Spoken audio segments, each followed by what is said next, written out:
Olá pessoal, tudo bem?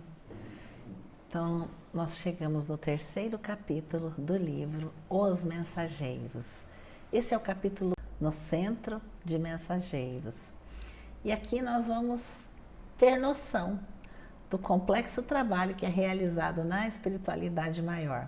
André, juntamente com Tobias, chegam nesse grandioso local que é o Ministério da Comunicação, onde há o centro de mensageiros. E o André percebe a grandiosidade desse local, muito maior do que muitas universidades aqui da Terra.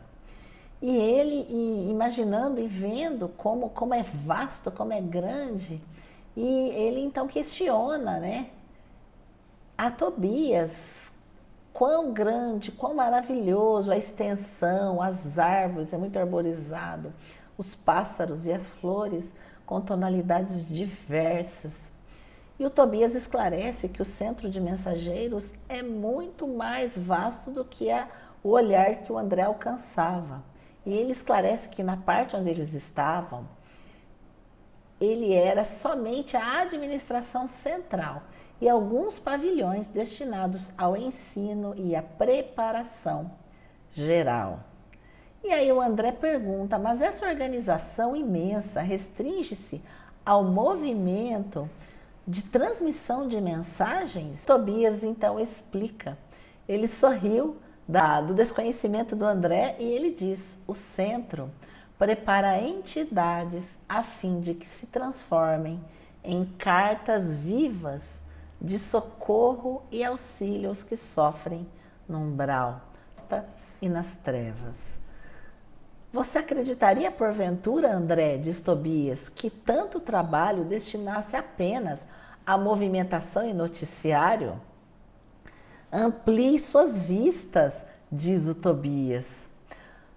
Preparam-se aqui numerosos companheiros para a difusão das esperanças e consolos, instruções e avisos nos diversos setores da evolução planetária. É interessante quanta lição esse capítulo tão pequeno nos traz. E o Tobias continua, não me refiro tão somente aos emissários invisíveis, organizamos turmas compactas de aprendizes para a reencarnação. Então, o laboratório para a reencarnação. Médiuns e doutrinadores saem daqui a centenas anualmente. Todos nós, que trabalhamos com a mediunidade, são tarefeiros, trabalham para o conforto espiritual, encaminham-se para os círculos carnais. E ele complementa, saem milhares de mensageiros aptos para o serviço. Mas são muito raros os que triunfam. Alguns conseguem execução parcial da tarefa, outros fracassam de todo. Então é interessante quando nós percebemos na leitura dos livros quão difícil é encontrar um tarefeiro, um bom instrumento de trabalho, porque nós, médiuns, doutrinadores, somos instrumentos da espiritualidade e precisamos aparatar o nosso instrumento.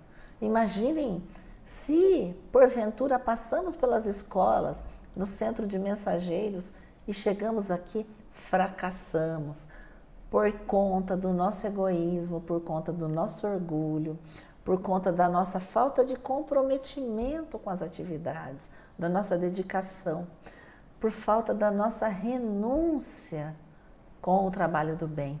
E ele continua, longas fileiras de médiuns e doutrinadores para o mundo carnal partem daqui, com as necessárias instruções, porque os benfeitores da espiritualidade intensificarem a redenção humana. Então, eles necessitam do nosso esforço, precisam da renúncia e do altruísmo.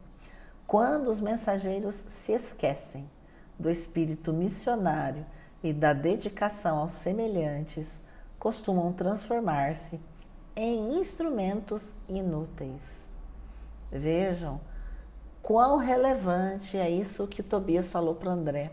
Então nós temos que dar à nossa mediunidade, à nossa existência um fim útil, não somente trabalhar e viver e sobreviver, muito mais, se doar, se dedicar, nos transformarmos.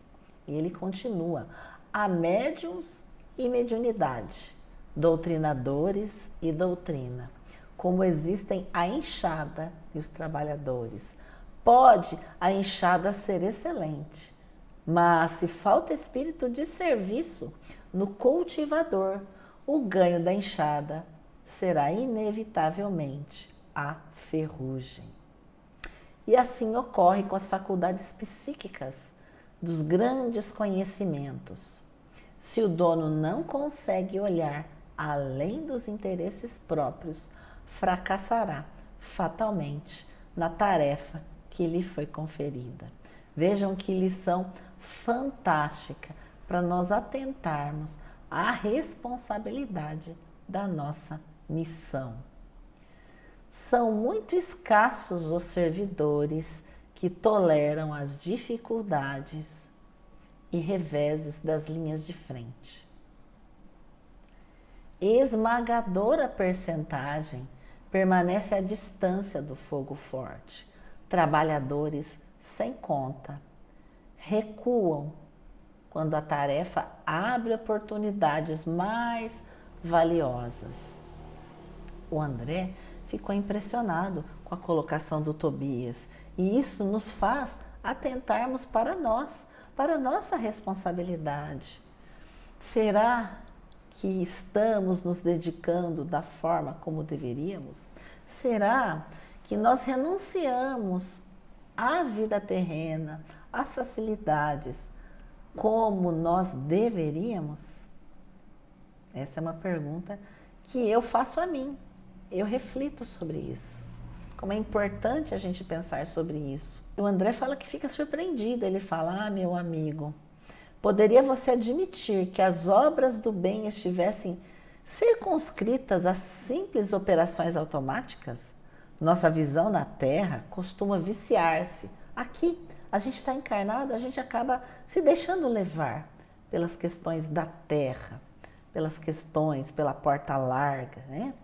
Cremos aqui na Terra, por lá, resolver todos os problemas, pela atitude suplicante. Entretanto, é imprescindível considerar que a manutenção e limpeza do vaso, para, pois, recolhê-las, é dever que nos assiste. Nós somos esse vaso.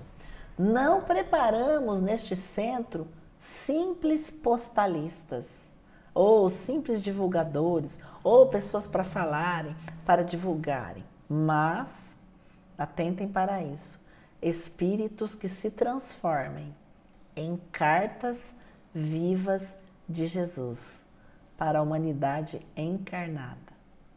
Veja só, então, não é apenas a comunicação, a transmissão de mensagem ou ser um instrumento do que a espiritualidade nos fala, é vivenciar, é transformarmos a nós mesmos. Raros triunfam, porque quase todos estamos ainda ligados ao extenso pretérito de erros criminosos que nos deformam a personalidade. Em cada novo ciclo de empreendimentos carnais, acreditamos muito mais em nossas tendências inferiores do passado que nas possibilidades divinas do presente, complicando sempre o futuro. Então vejam que lição fantástica o Tobias nos dá e ao André sobre a responsabilidade, sobre a importância de nós nos transformarmos, sobre a importância da renúncia, sobre a importância da doação, sobre a importância da utilidade da nossa reencarnação. Nós somos instrumentos da espiritualidade, tanto tempo para estarmos aqui. E nesse momento, estamos mais sendo egoístas e orgulhosos do que realmente tarefeiros do bem. É interessante que essa reflexão eu achei fantástica.